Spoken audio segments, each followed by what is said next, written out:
Hello રોકાણકાર મિત્રો, આજના વિડીયોમાં દરેકનું સ્વાગત છે. આજના વિડીયોમાં આપણે ચર્ચા કરવાની છે એ આઈપીઓ એસએમઈ આઈપીઓની ચર્ચા કરવાની છે. જનરલી એસએમઈ આઈપીઓ માટે આમ જોવા જઈએ તો લગભગ 3 વખત વિચારીને આગળ વધવું જોઈએ, પણ છતાં કેટલાક એસએમઈ આઈપીઓએ ખૂબ સારું રિટર્ન આપ્યું છે. મેઇનલાઇન આઈપીઓ જે છે એમાં પણ જો અમુક એવા આઈપીઓ છે, દાખલા તરીકે કોનકર્ડ એન્વાયરોમેન્ટ, તો એ આઈપીઓમાં પ્રીમિયમ 3% જેવું હતું, છતાં એનું લિસ્ટિંગ આજે 18%ની આજુબાજુ થયું હતું અને 19-20% સુધી પણ સ્ટોક ગયો હતો. તો કારણ કે એનો પી રેશિયો જ 1000 ઉપર કે એમ કંઈક 1500 ઉપર જેવો હતો. તો આવા ઇસ્યુમાં પણ જો આ રીતનો રિસ્પોન્સ મળતો હોય તો એસએમઈ આઈપીઓ માટે પણ ઘણા મિત્રોની રિક્વેસ્ટ આવતી હોય છે. અને આપણે આગળ વધીએ કે કોઈ પણ ચર્ચા કરીએ પહેલાં ડિસ્ક્લેમર કે હું કોઈ સેબી રજિસ્ટર્ડ એનાલિસ્ટ નથી, તો આઈપીઓમાં એપ્લાય કરવું કે નહીં એ તમે તમારા ફાઇનાન્શિયલ એડવાઇઝરની સલાહ લઈ અને નિર્ણય કરશો. અહીંયા ફક્ત આપણે એજ્યુકેશનલ પર્પઝથી એનું ડિસ્કશન કરીએ છીએ. એટલે આગળ વધીએ તે પહેલાં ફરી એક વખત કહી દઉં કે જેમ પેની સ્ટોક જોખમી હોય છે અને સર્કિટ લાગતા સ્ટોક જે હોય 5-5%, 10-10, 20-20% સતત, એ સ્ટોકમાં જેટલું જોખમ છે એટલું જ જોખમ એસએમઈ આઈપીઓમાં પણ છે. પણ ઘણી વખત મેઇનલાઇન સ્ટોકમાં પણ ઘણી વખત આપણી કેપિટલ 10-10, 15-15% 2-3 મહિનામાં ઉડી જતી હોય. તો આ બાબતે પણ ધ્યાન રાખવું જોઈએ અને બજારમાં જે કંઈ વસ્તુ ટ્રેન્ડિંગમાં હોય એ દરેકનો આપણે સ્ટડી કરવો જોઈએ એવું મને લાગે છે. પછી નિર્ણય દરેક પોતપોતાની રિસ્ક લેવાની કેપેસિટી પ્રમાણે લેતા હોય છે. તો પહેલો જે એસએમઈ આઈપીઓ છે એ છે અન્ય પોલિટેકનિક એન્ડ ફર્ટિલાઇઝર્સ કંપની. આ રીતનું એનું નામ છે. 26મી તારીખે ખુલે છે અને 30મીએ બંધ થશે. લગભગ 44.80 કરોડ રૂપિયાનો આઈપીઓ આવે છે અને પૂરેપૂરો ફ્રેશ ઇસ્યુ છે. કંપનીના બિઝનેસની વાત કરીએ તો કંપની એચડીપીઈ હાઈ ડેન્સિટી પોલીઇથિલિન જેને કહેવાય અને પોલીપ્રોપિલિન આ બંને પ્રોડક્ટ બનાવે છે. એ સિવાય પણ કંપની કેટલાક કેમિકલ્સ જે ખાસ કરીને ખેતરમાં જરૂર પડતી હોય છે, બિયારણ તરીકે અથવા તો જેને જંતુનાશક તરીકે અથવા તો એના ફીડ તરીકે જે જરૂર પડતી હોય, ઝિંક સલ્ફેટ છે. કંપની પછી કેટલાક સીડ્સનું પ્રોડક્શન કરે છે. એ સિવાય કેટલ ફીડ પણ બનાવે છે, એટલે કે પશુ આહાર જેને કહેવાય. આ બધો બિઝનેસ છે. એટલે આમ જોવા જઈએ તો કંપનીનું પિયર્સનું કોઈ કંપની ના કહી શકાય, પણ કાવેરી સીડ્સથી માંડી અને ઘણા બધા પારાદીપ ફોસ્ફેટ, રામા ફોસ્ફેટથી માંડીને આ બધી કંપનીઓની પિયર્સની કંપની કહેવાય. પણ કંપની મેઇનલી એનું રો મટીરિયલ બનાવે છે. અને કંપનીના ક્લાયન્ટ્સની વાત કરીએ તો કંપનીના ક્લાયન્ટ્સમાં ક્રિપ્કોથી માંડી અને ગુજકોમાસોલ તે માંડીને ઘણા બધા સારા સારા જે બ્રાન્ડ કહેવાય કે જે મોટા મેન્યુફેક્ચરર છે ફર્ટિલાઇઝર્સના, એ એમના ક્લાયન્ટ લિસ્ટમાં દેખાય છે.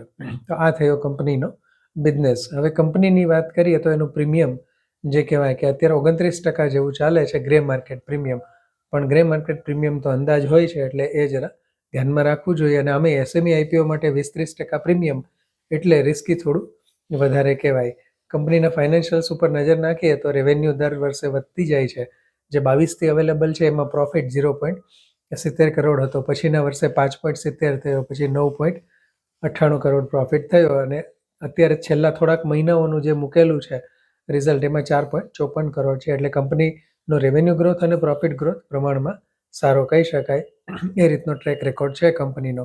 અને કંપનીના શેર જેની અપર પ્રાઇસ બેન્ડ છે એ 14 રૂપિયા છે અને 10,000 શેરનો લોટ છે. એટલે તમારે 10,000 શેર માટે અરજી કરવી પડે, એટલે મિનિમમ 1,40,000 રૂપિયાની આ એપ્લિકેશન થાય. અને તમને લાગે ત્યારે તમે વેચવા જાઓ ત્યારે પણ તમારે એ લેવા કે વેચવા 10,000 શેર એક સાથે પડે, જે આપણે અગાઉ એસએમઈ આઈપીઓ માટે પણ ડિસ્કસ કર્યું હતું, તો એ લગભગ તમને ખબર હશે.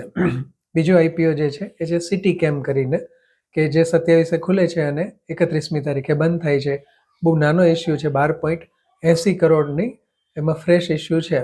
પણ આ કંપનીમાં એની બિઝનેસની વાત કરીએ તે પહેલાં મને જે જોવા મળ્યું એ થોડું અલગ લાગ્યું કે એની અંદર રિટેલ પોર્શન 50% છે અને એચએનઆઈ પોર્શન 50% છે. ટૂંકમાં ક્યુઆઈબી પોર્શન છે જ નહીં, એટલે કે ઇન્સ્ટિટ્યુશન્સ કહેવાય એનો કોઈ પોર્શન આમાં નથી. પણ આટલી નાની કંપની છે, બહુ નાનો ઇસ્યુ કહી શકાય, એટલે કદાચ હોઈ શકે.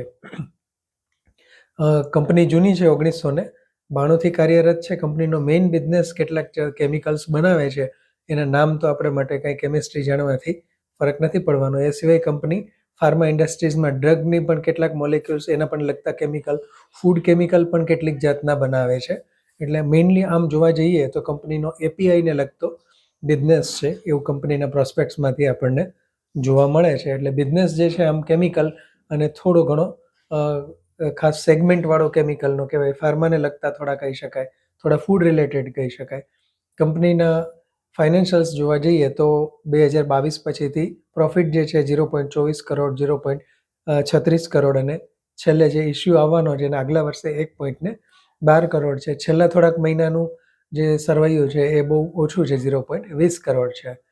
પણ એસએમઈ આઈપીઓ છે એટલે આપણે જેને કહેવાય કે ગ્રોથ ને એ બધું કે ફાઇનાન્શિયલ્સને એટલું બધું ધ્યાનમાં ન લેવું જોઈએ. પણ અગત્યની વસ્તુ એ છે કે આ કંપનીમાં પ્રીમિયમ સારું એવું છે. ગ્રે માર્કેટ પ્રીમિયમ લગભગ 40% થી 43% જેવું છે. અને આની અંદર જે સ્ટોક એનો લોટ જે છે એ 2000નો છે, એટલે ફેસ વેલ્યુ આમાં અપર પ્રાઇસ બેન્ડ વધારે છે.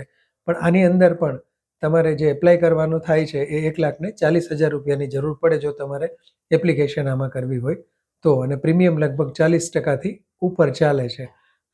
ત્રીજી કંપની જે છે એની આપણે વાત કરીએ તો એ છે ટેકનિકેમ, અને એનો આઈપીઓ 31મીએ ખુલશે, બીજી તારીખે પૂરો થઈ જશે અને લગભગ 25.25 કરોડ જેવો ફ્રેશ ઇસ્યુ છે.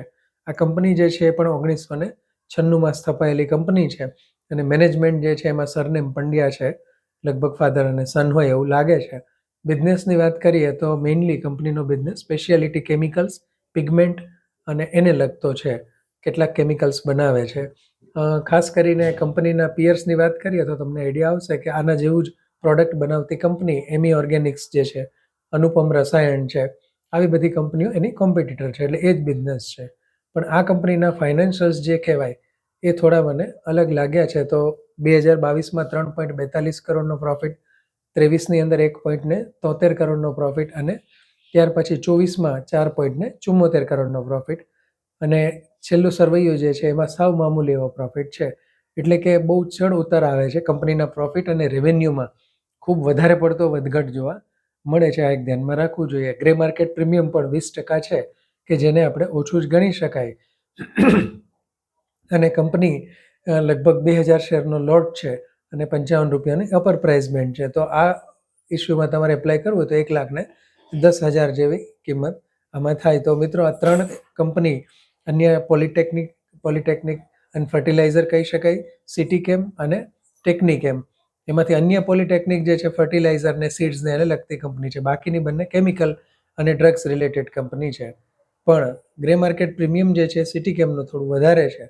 પણ ફરી એક વખત દરેકને ખાસ અપીલ કરી દઉં કે એસએમઈ આઈપીઓ ખરેખર રિસ્કી હોય છે, કારણ કે લોટ પૂરેપૂરો વેચવાનો હોય છે. ઘણી વખત કંપનીઓની પૂરતી માહિતી હોતી નથી. માહિતી હોય તો એ કેટલા અંશે એનું કહેવાય કે એની ચેક કરવી, એની વેલિડિટી કે એ બી પણ થોડુંક અઘરું હોય છે. એના સોર્સિસ બહુ ઓછા હોય છે, કારણ કે આ બધી કંપનીઓ કોઈ બિઝનેસ ચેનલમાં કે કોઈ બિઝનેસ ન્યૂઝમાં કે ક્યાંય આપણને વધારે પડતું એનું કંઈ ડિટેલ્સ હોય એવું બનતું નથી. કંપનીની પોતાની વેબસાઇટ હોય, વેબસાઇટ દરેકની ચેક કરીએ છીએ, પણ વેબસાઇટ ઉપરથી હંમેશા આપણે કોઈ ગાઈડન્સ ના લઈ શકીએ. કદાચ કોઈ એમાં ધ્યાનમાં આવે એવી વસ્તુઓ જોઈ શકાય, પણ છતાં ઇનસાઇટ એના ઉપરથી નથી મળતી. એટલે રિસ્ક ફેક્ટર ખાસ જોઈ લેવું. તેમ છતાં અત્યારે બજારમાં જે વસ્તુ જેને કહેવાય કે ચાલતી હોય, જે વસ્તુની ડિમાન્ડ રહેતી હોય અને શક્યતા જ્યાં પણ આપણને પ્રોફિટ બનાવવાની હોય, તો એ ખૂણો આપણે કંઈ ખાલી નથી રાખતા. એટલે એનો સ્ટડી તો આપણને હોવો જોઈએ, એના ઉપર આપણું ધ્યાન હોવું જોઈએ. અને જો કન્વિક્શન આવે અને જો આપણી તૈયારી હોય થોડું જોખમ લેવાની, તો પછી તમારા ફાઇનાન્શિયલ એડવાઇઝરની સલાહ લઈ અને વિચારવું જોઈએ. આજના વિડીયો માટે એટલું જ. આ વિડીયોને વધુમાં વધુ લોકોને સબસ્ક્રાઈબ કરવા માટે કહો, શેર કરો અને ખાસ લાઇક કરજો મિત્રો. ધન્યવાદ. જય હિન્દ.